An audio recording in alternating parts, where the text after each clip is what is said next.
ओम नमः सिद्धेभ्यः। नमो अरिहन्ताणं, नमो सिद्धाणं, नमो आयर्याणं, नमो वज्रायाणं, नमो लोय सव्साविणं। त्रिलोकवर्ती त्रिकालवर्ती अरहंत सिद्ध आचार्य उपाध्याय सर्व साधु परमेष्ठियों को नमस्ते। द्वादशांगमयी जिनवाणी माता सरस्वती देवी को वंदन। दीक्षा शिक्षा गुरु आचार्य विद्यासागर महाराज को नमस्ते। भारत में विराजमान सभी आचार्य उपाध्याय साधु परमेष्ठियों नमस्तु। गणनी आरिका माता जी और शेष आरिका माता जियों को वंदना। ऐलक क्षुल्लक क्षुल्लिका महाराज माता जियों इच्छाकार प्रतीक्षाकार। यस्य स्वयं स्वभावाप्ति रभावे कृत्स्नकर्मणः तस्मै संज्ञान रूपाय नमोस्तु परमात्मने।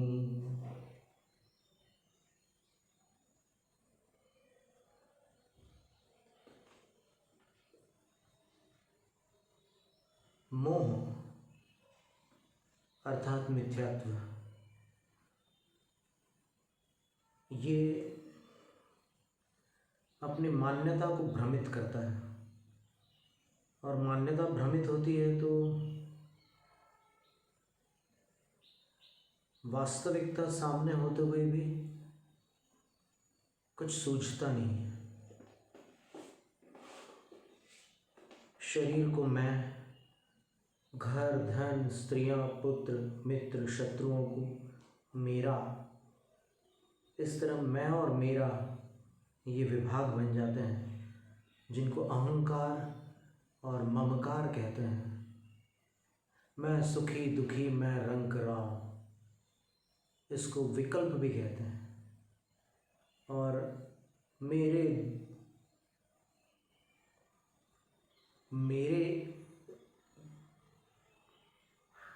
ग्रह धन गोधन प्रभाव, तो जिसको मेरा कह रहा है वो संकल्प है।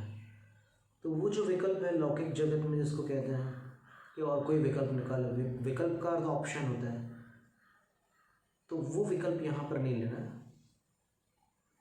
विकल्प का अर्थ भेद भी होता है, तो यहाँ पर वो नहीं लेना है। यहाँ पर विकल्प का अर्थ अहंकार, मैं के साथ जो भी आप लगा लो वो सब विकल्प है। मैं को लेकर जितने भी मन में विचार उठते हैं, जितनी तरंगें उठती है, वो सब विकल्प रूप होती है। और मेरा को लेकर के जो भी विकल्प आते हैं, वो जो भी विचार आते हैं, वो संकल्प होते हैं। तो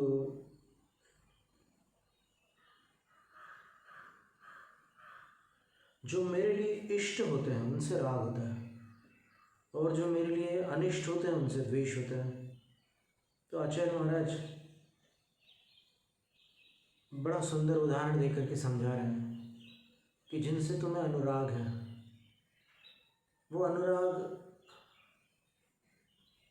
कभी कभी भवांतरों से चला आ रहा होता है, पूर्व भव का स्नेह होता है, और कभी कभी इसी जन्म में वो बढ़ते हुए प्रगाढ़ हो जाता है। ये स्नेह भी विरह काल में, प्रयाण की वेला में आकुलता उत्पन्न करता है। इसलिए एक उदाहरण दे रहे हैं आचार्य महाराज। इसके विषय में कहते हैं कि जीवन तो जियो, लेकिन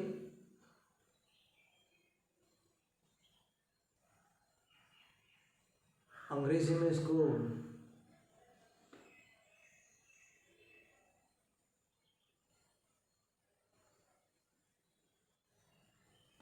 एक जोड नाम के एक विद्वान ने ऐसा लिखा है live A life of detachment, not attachment. यानी संपर्क में रहो, लेकिन उसमें जो एक प्रगाढ़ता होती है, एक चिपकने जैसी स्थिति होती है, वो स्थिति मत बनने दो। क्योंकि मोह का आवरण जब ज्ञान पर होता है तब वैसी स्थिति बनती है। वास्तविकता क्या है वो बता रहे आचार्य। दिग्देशेभ्यः खगा एत्य संवसन्ति नगे नगे स्वस्वकार्यवशाद्यान्ति देशे दिक्षु प्रगे प्रगे। उदाहरण दिया है बस, इसमें अपने को समझना है कि क्या इसका भाव हो सकता है। आचार्य तो ये कह रहे हैं कि दिक् और देश दो शब्द हैं। दिक् का अर्थ होता है विभिन्न दिशाओं से, और देश का अर्थ होता है विभिन्न स्थानों से। देश का अर्थ स्थान भी होता है। तो विभिन्न दिशाओं से और विभिन्न स्थानों से, पंचमी का बहुवचन, खगाः, खे गच्छन्ति इति खगाः, जो आकाश में उड़ते हैं वे खग कहलाते हैं।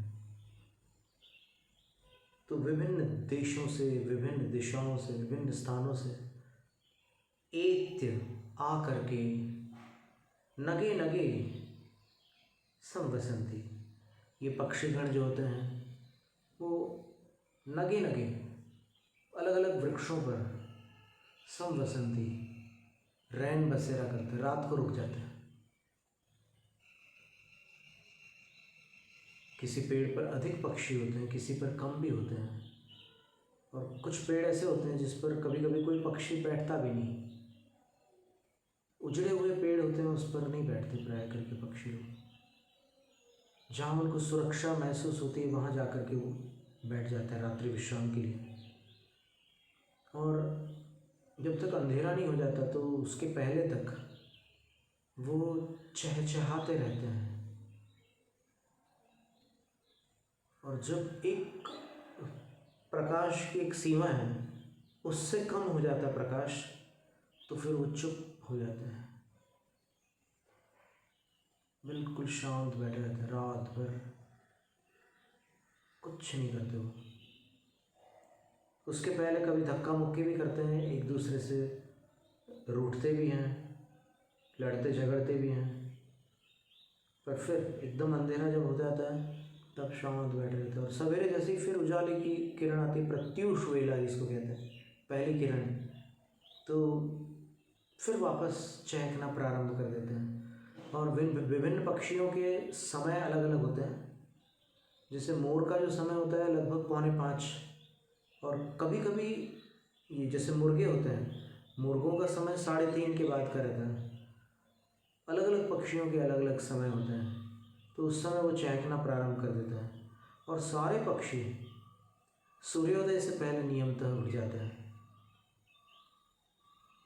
अब इंसान जो है पता नहीं, या तो संगति का प्रभाव कह लो, या फिर बाहर की संस्कृति का प्रभाव कह लो, जो भारत में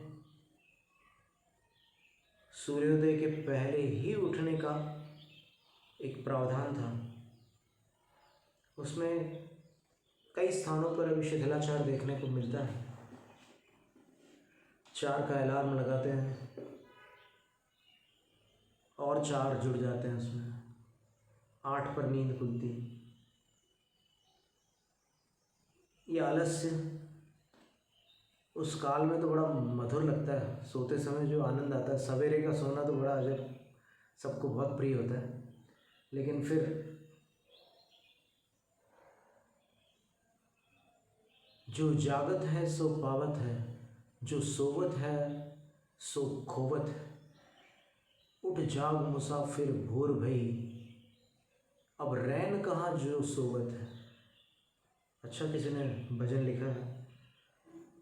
तो विभिन्न दिशाओं से और विभिन्न स्थानों से आकर के पक्षीगण विभिन्न वृक्षों पर संवसन्ति रैन बसेरा करते हैं, नगे नगे। और प्रगे प्रगे, प्रगे प्रगे का सवेरे सवेरे क्या होता है? देशे दिक्षु, जहाँ जिस पक्षी को उड़ करके जाना होता है उस दिशा में, और जिसको जिस क्षेत्र पर जाना होता है, जिस स्थान पर जाना होता है, वो उस स्थान की ओर स्वस्व कार्यवशात यान्ति, अपने अपने कार्यवश प्रयाण कर जाते हैं। यान्ति, निकल जाते हैं, उड़ जाते हैं।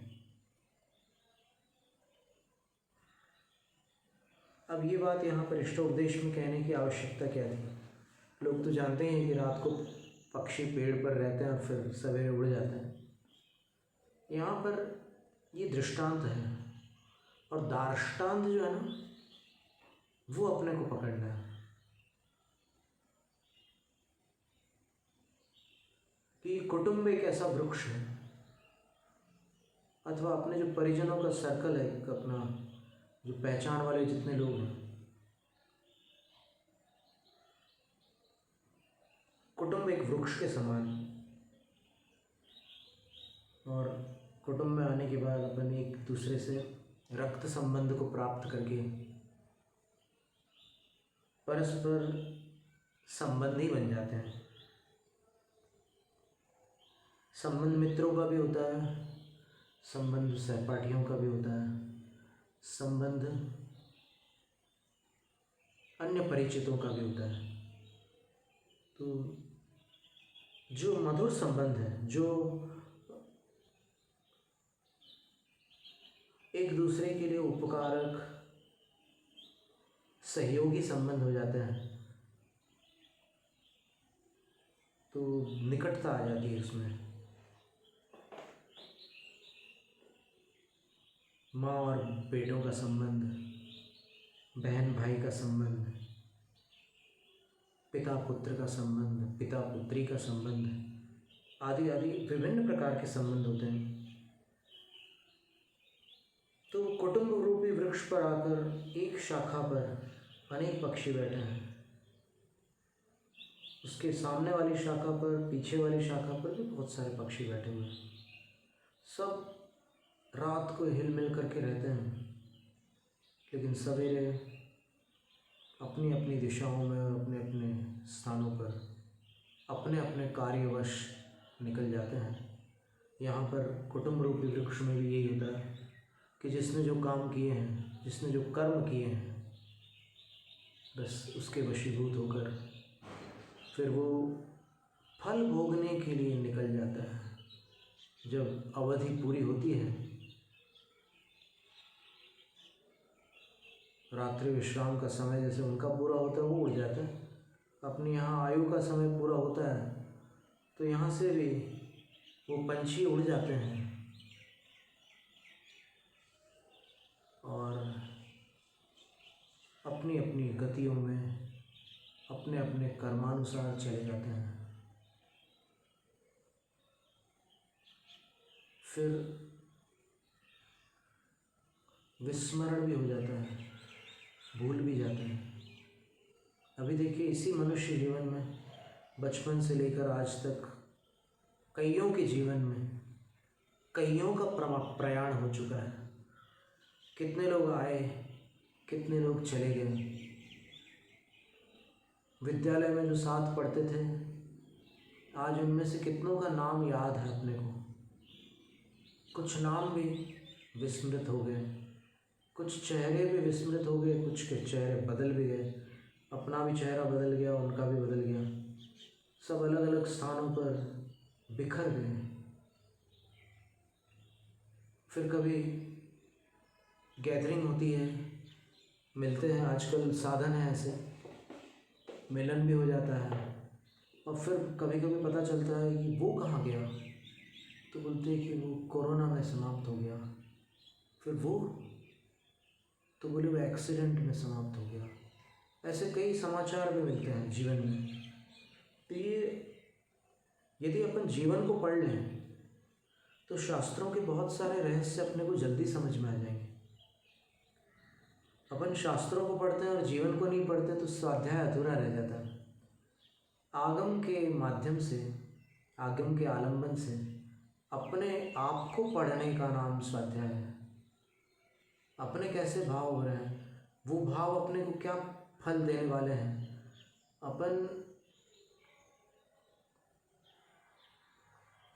शुभ में अधिक रहते हैं या अशुभ में अधिक रहते हैं, अपन सांसारिक बातों को लेकर दुखी रहते हैं या फिर अपने पुण्य के उदय में, उसके ठाट बाट में अपने आप को सुखी अनुभव करते हैं। ये सारी बातें आगम से पढ़ेंगे ना तो पता चलेगा कि ये तो चंद दिनों का ठाट है। जैसे आचार्य महाराज ने जो उदाहरण दिया वो तो एक रात की बात थी।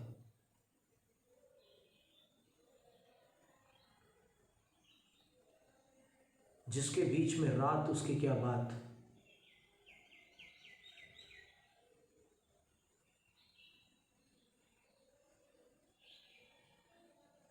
दस वर्षों में एक सुंदर महल जैसा मकान बनाकर तैयार किया।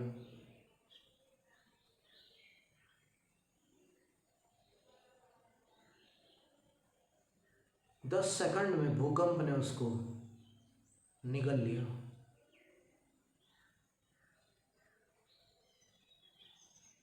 करोड़ों मिट्टी में मिल गए।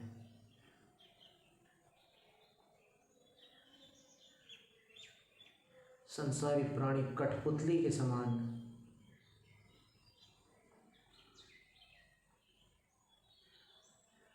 कर्म द्वारा नचाया जा रहा है। वो डोर खींचता है, पुण्य की डोर खींचता है तो फिर सब ठाठ नजर आता है। फिर पाप को इशारा करता है तो कुछ नहीं बचता। अज्ञानवश संसारी प्राणी समझता है कि सब कुछ मेरा है, ये मेरा है, वो मेरा है। क्या ठाठ है मेरा। और अंदर ही अंदर उस भ्रम के कारण सुखी होता है, सुख की कल्पना कर लेता है, सुखाभास में चला जाता है। लेकिन लक्ष्मी का संबंध उसके पुण्य के साथ था, जीव के साथ नहीं था। जैसे पुण्य का उदय समाप्त, करोड़पति रोड़पति बन जाते हैं। बड़े बड़े संपन्न लोग भी, कई ऐसे उदाहरण हैं जो आज रेलवे स्टेशन के पास एक पात्र में से भीख मांग रहे हैं। पुराणों में भी ऐसे उदाहरण आते हैं। ग्राम प्रमुख का पुत्र निर्धन अकृत पुण्य बन जाता है। जिसने कभी अच्छा भोजन नहीं देखा अपने जीवन में, ऐसी दशा को प्राप्त हो जाता है। धन्य कुमार चरित्र पढ़ते हैं तो बड़ा हृदय उद्वेलित होता है, आंखों में आंसू आते हैं कि कर्मों के बंधन के भरोसे, पुण्य के भरोसे कब तक चलेगा जीव। आमदनी कम हो रही है, खर्चा अधिक हो रहा है, कब तक ये संपदा रहेगी। सब कुछ मिट जाने वाला है। तो इष्टजनों के प्रति जो राग हो रहा है, अधिक राग मत करो। सब अपने अपने कर्मानुसार भिन्न भिन्न स्थानों पर जाने वाले हैं, इसलिए अपने आप को संभालो। जैनम जयतु शासनम।